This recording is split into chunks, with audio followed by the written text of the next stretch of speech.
Καλημέρα, κορίτσια. Καλημέρα. Τι κάνετε? Επιχείρηση διάσωσης του φύκου. Έχουμε ασθενή. Εδώ είναι ένας φύκος. Και μία μάνκι μοστέρα βλέπω.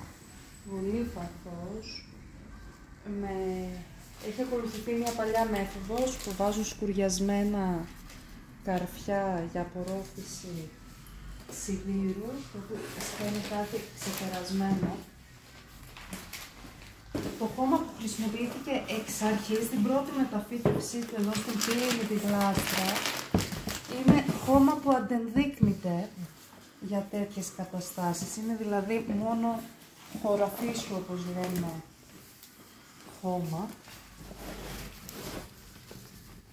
Με αυτό εδώ το αποτέλεσμα.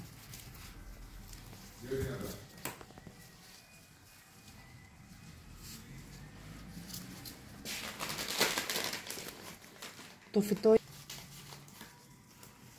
είναι ρίζα. Σε σχέση με το υπέργειο τμήμα, η ρίζα του βλέπουμε ότι είναι αρκετά περιορισμένη, οπότε εμείς πρέπει να την ενισχύσουμε.